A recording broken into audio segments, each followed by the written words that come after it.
Hi, in this video, I'm going to teach you about the Epson V1070 Epson software edge print, how to create a design, and how to send it over to your printer to print on basically any substrate. So let's get started. I'm going to share my screen with you so you can see how I do my design software. Okay, I'm using Adobe. Do I like using Adobe? It's growing on me, but I'm so used to Lightburn. I'm so used to Silhouette. I'm so used to Xtool software. It's just learning another software. But rest assured, Epson Edge Print is super easy. Design software that I have pulled up here. So this is a set of bag tags that I'm going to be printing for a bachelorette party. This is your printer base on the Epson. The size is A4. So whenever I'm pulling it up in Adobe, if I'm going to be creating, I'm always going to select the A4 as a size. This is the size of your printer bed. Another thing I like to do, just to make sure that my printer knows this is exactly where I want my image, is I make an invisible line around the bed here. You can see it's just something that's not even going to print, but I like to let the printer know, like, hey, this is my size. Maybe this is overkill, but I just always have that up on my screen here. So like I said, so the printer knows, like, hey, this is what I'm working with. Also, you'll see on this page, you're going to see some registration marks. That's for printing and cutting, and I can do a separate video on that. But so I'm going to be using a piece of white acrylic. We're going to print that blue on the white acrylic. So now once this is exactly where it needs to be, I'm going to send it to my printer. So I'm going to go up to File, and then I'm going to hit Export, and then I'm going to export it as a PDF.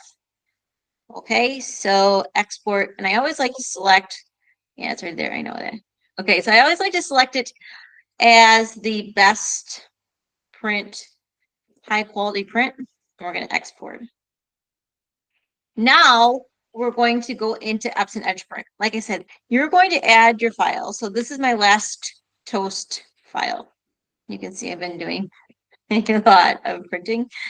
Okay, so we're going to scroll on down to the last toast tag.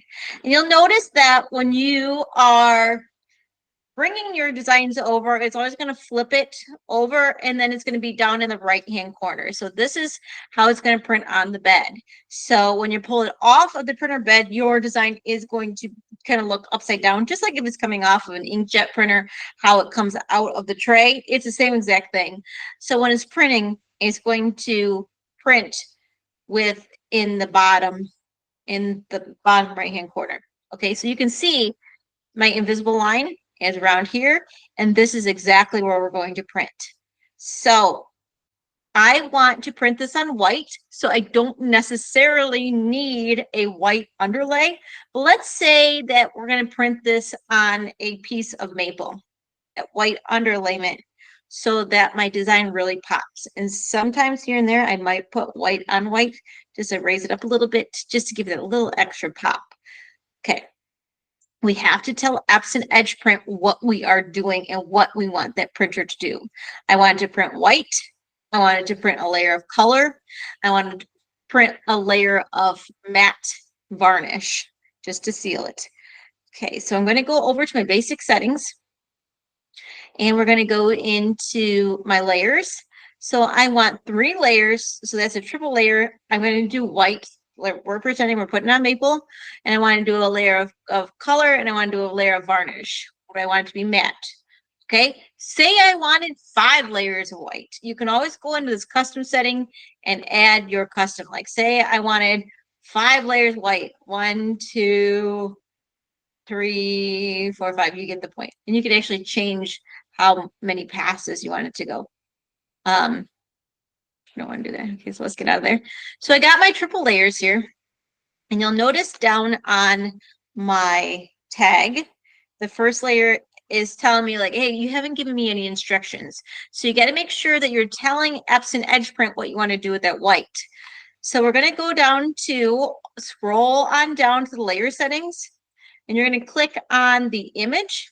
If you want the image to be white, if you want your whole entire background to be white, you can go whole area. and the whole entire piece of maple that you put on your printer is all going to be white. But usually I just do the image. Another thing that I hate seeing, whether it's a UV print or whether it's a DTF print, I hate seeing the white on the outside. No matter what you do, it's never going to line up exactly perfect on top of that white. So there may be a little bit of white peeking out. I don't like that at all. So what I do is, once I lay down my white, I tell Epson Edge Print, choke that white out a little bit. Make that a little bit smaller so when I put my color over it, the color is going to cover up all of the white. So how you do that is you go into the adjust enlargement amount of image, and I'm going to take that down to about -2. It's just going to choke the white just a little bit. So my white layer is set. Next, color. We're all set. We don't have to do anything with the layer settings and color because that's already been dictated in the basic settings. And then you're going to go down into varnish. And notice there's nothing on the screen. Again, you got to tell Epson Edge Print what to do. I want to put varnish all over my image. If you want extra protection, you could actually do the whole entire piece of maple is all going to be covered. But for me, for this, I'm just going to put it on my image. And I don't have to worry about choking out any of the varnish because I wanted to cover everything, including all of the color. Okay. I've noticed that the glossy that comes from my printer is a little goopy. So if I'm going to do glossy, I'm actually going to lower my density to about 80. And it gives that glossy appearance without the gloopy, gloppy varnish look. Okay, so we're all set.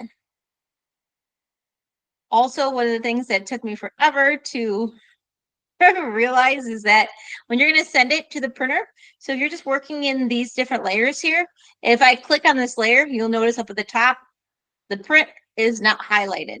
You have to click the whole entire file, hit print.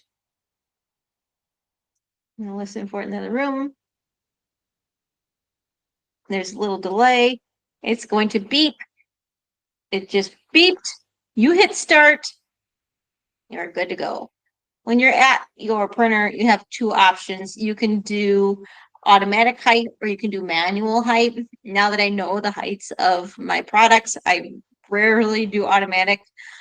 Your printer can actually take the measurement of the height for you before you even start it. So that's a nice feature too. But that's it. That is it. If I had a tutorial like this when I first started, life would have been grand. But I hope that helped you. I hope that this video has helped you. And if you want any more information on the Epson V1070, I got mine from Makerflo.